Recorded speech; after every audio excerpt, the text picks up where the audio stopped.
नमस्कार, माय स्टोरीज कलेक्शनमध्ये तुमच्या सर्वांचं स्वागत आहे. तर आज आपण बघणार आहोत पावसात भिजलेली एक रोमॅन्टिक स्टोरी.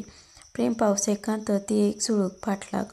नुकताच सुरू झालेला वर्षा ऋतू, काळ्याभोर ढगांनी जराशी जवळीक साधलेली किंवा वाऱ्याची प्रेमळ झुळूक स्पर्शून जाते आणि मी तरळ कणाकणात बरसतोय. हेच असेल जणू काही त्या ढगांच्या मनात. उन्हाळ वारा हसत हसतच स्पर्शून गेला आपल्या सख्याला. त्यानेही अलगद कवेत घेतलं तिला. एवढे उन्हाळ अजूनही बरसाला तो मुक्तपणे आपल्या प्रेयसी संगे. अशाच मुक्तपणे बरसणाऱ्या त्या प्रियकराच्या संगे अजून खूपशा प्रेमळ कहाण्या तयार होतात, बरसतात आणि साक्षीला असतो हा बरसणारा प्रियकर आणि त्याची उन्हाळ चंचल प्रेयसी. तर त्या रात्री असाच हा बरसत होता. कणांचं भान नव्हतंच याला. बस तिच्या प्रेमात वाहून जायचं माहीत होतं त्याला. अशाच त्या रात्री तीही चालली होती रस्त्याने एकटीच बिचारी. हॉस्टेलला रूमपासून कॉलेज तसं खूपच लांब. एक्स्ट्रा क्लासेसमुळे तिला एकटीलाच उशीर व्हायला रूमवर जायला. आणि त्यानंतर याआधी हा बरसणारा वेडा प्रियकर नव्हता, त्यामुळे कितीही वाजता निघालं थोडा उशीर झाला तरी चालायचं. आता याचं आगमन झाल्यामुळे बस सगळी कामं आपल्या जागी पडून राहायची. तसं तिलाही हा बरसणारा प्रियकर खूप आवडायचा. जवळ छत्री असली तरी ती मुद्दामून ती बॅगमध्ये ठेवायची, कारण त्याचा स्पर्श व्हायचा ना तिला. अंगावर थेंब पडताच अंग शहारून जायचं. जसं खूप दिवसांनी भेटलेला प्रियकर आपल्या प्रेयसीला ओढून आपल्या बाहुपाशात घेत आहे तसं. आणि मग अशीच ती निघाली होती. ती मुक्ता नावाप्रमाणेच नाजूक, गोरीपान, गोड, कोणालाही पहिल्या भेटीत आवडेल अशी, आपलंसं करेल अशी ती गोड मुक्ता. आणि त्या रात्रीही निघाली होती ती एकटीची त्या बरसणाऱ्याच्या प्रेमात न्हात, आपल्याच धुंदीत मदमस्त होत. जशी कोणी हरिणच आहे जी निघाले स्वैरपणे आपली कस्तुरी उधळत. त्या पावसात चिंब भिजलेली आणि आपल्याच नादात होती मुक्ता. अचानक थांबली. तिला हालचाल जाणवली. काहीतरी तिला माहीत होतं. या धुंद मनचिंब भिजवणाऱ्या पावसात कुणीतरी तिचा पाठलाग करतंय, कुणीतरी तिच्यावर लक्ष ठेवून आहे हे तिने जाणून होती. फक्त ती या क्षणाची वाट बघत होती की ती पाठलाग करणारी, लक्ष ठेवणारी जी कुणी व्यक्ती आहे ती स्वतःहून समोर यावी. आणि मग तिनं 4 दिवस झाले मुक्ता वाट बघत होती. ती व्यक्ती स्वतःहून पुढे यावी, पण येत नव्हती. या विचारात असतानाच तिचा पाय वळवळला आणि ती खाली पडली. आधीच चिंब भिजलेली होती ती पावसात. वरून प्रेमविडा बरसतच होता. जणू काही त्याने ठरवलं होतं सर्व प्रेम आत्ताच करून घ्यायचे, मनसोक्त बरसून. आणि मुक्ता खाली पडते न पडते तोच कोणीतरी घट्ट पकडलं तिच्या कमरेला. त्या रागट स्पर्शाने मोहरली ती. तिने ओळखले हा स्पर्श पुढची आहे. यासाठीच तर तिचं नाटक होतं हे सगळं, खाली चिखलात पडण्याचं.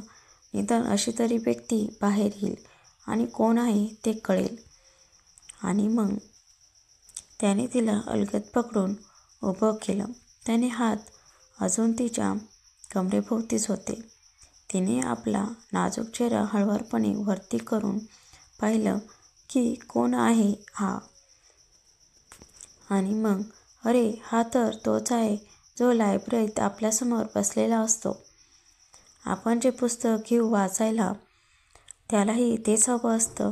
वाचन कमी आणि आपल्याकडेच हा जास्त बघत असतो. खूप दिवस झाले याचे हे खेळ चालू होते. आता तर हा पाठलागही करायला लागला आहे. आपला कोण समजतो हा? कोण हा स्वतःला समजतोय? काही बोलायला तोंड उघडणार तेवढ्यात त्याने मुक्ताच्या ओठावरती आपलं बोट ठेवलं. त्याचं खूप छान होता तो दिसायला. उंचापुरा, गोरापान, लांब नाक, काळेभोर डोळे, कमावलेली शरीरयष्टी, अगदी मजबूत अशी. तो मोहित खरंच नावाप्रमाणे मोहित होता तो सर्वांना. जसा श्रीकृष्ण आपल्या गोपिकांना मोहायचा ना, अगदी तसा. आणि खरं तर मुक्तालाही खूप आवडायचा तो. पण मुक्ता स्वतःहून यात पडणं टाळायची. ती घाबरायची या सर्वाला, प्रेम वगैरे या प्रकरणाला. त्यामुळे ती 2 हात लांबच असायची या सर्वांपासून. आणि तो या क्षणी एवढा जवळ होता तिच्या. अजूनही त्याने दोन्ही भाऊ तिच्या कमरेभोवती घट्ट विळगा घालून होते, जणू काही नव्याने उगवलेल्या वेली. जसं आधार मिळालेल्या मोठ्या झाडाला बिलगून असतात आणि बहरत जातात पुन्हा आपल्याच नादात, अगदी तसं. वरून तो प्रिय बरसत होता. वातावरणात खूप सारा गारठा होता. तरी त्या दोघांना आपले गरम श्वास जाणवत होते. हृदय जोरजोरात धडधडत होतं. ती बेलजशी होती. दोघी शांत, कोणी काही बोलायच्या मनस्थितीत नव्हतं.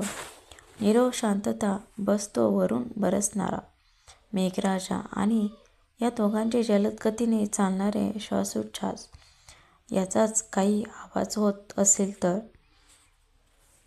आणि इकडे मुक्ताची हालचाल वाढली. ती स्वतःला मोहितच्या पकडीतून सोडू पाहत होती, पण त्याची पकड एवढी घट्ट होती, नाही सोडू शकली ती. कळत नकळत तिलाही हे हवं होतं, पण ती ते बोलून दाखवू शकत नव्हती. आणि हे मोहितला माहीत होतं.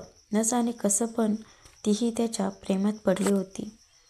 एवढे दिवस सारखं हा तिच्या अवतीभोवती मागेपुढे असायचा, त्याचाच हा परिणाम होता.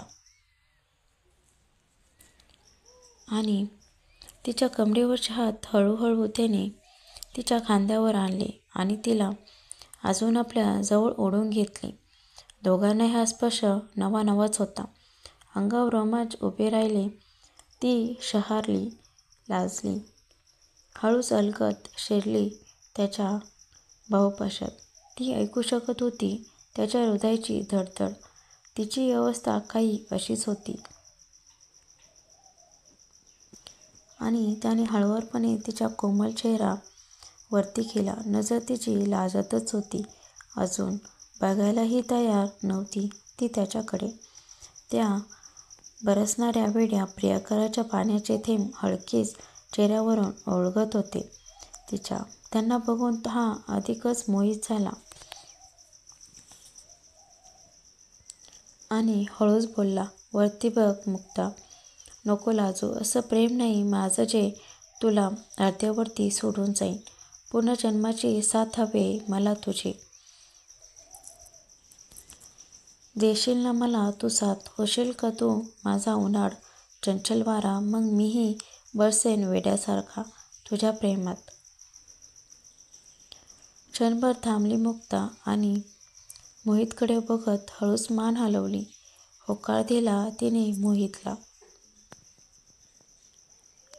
मोहित आनंदाने जोरजोरात ओरडू लागला, हे बघ बरसणाऱ्या मेघा, आता मीही एकटा नाहीये. माझ्याकडे ही एक अवघड वारा आहे. बरसून घे हा तू बेभान आणि हो साक्षी आमच्या प्रेमाचा. असं म्हणतच त्याने आपले होठ मुक्ताच्या ओठावर टेकवले. ती शहारली, बावरली आणि मोहितवरची तिची पकड अजून घट्ट झाली. दोघेही छंद होते एकमेकांच्या नशेत. नजरेत नजर, गरम श्वास, ओठात ओठ, हातात हात, कधीही न सुटणारी आणि वरून बरसणारा तो जसं काही अमृतवर्षा करत होता. मोहित मुक्ताच्या प्रेमावर बेशुद्ध बरसत होता. आज साक्षीदार होता ना तो अजून कोणाच्या तरी सुरेख प्रेमाचा. आजची कथा आवडल्यास चॅनलला सबस्क्राईब नक्की करा. पुन्हा भेटूया उद्याच्या कथेमध्ये. तोपर्यंत सर्वांना बाय बाय.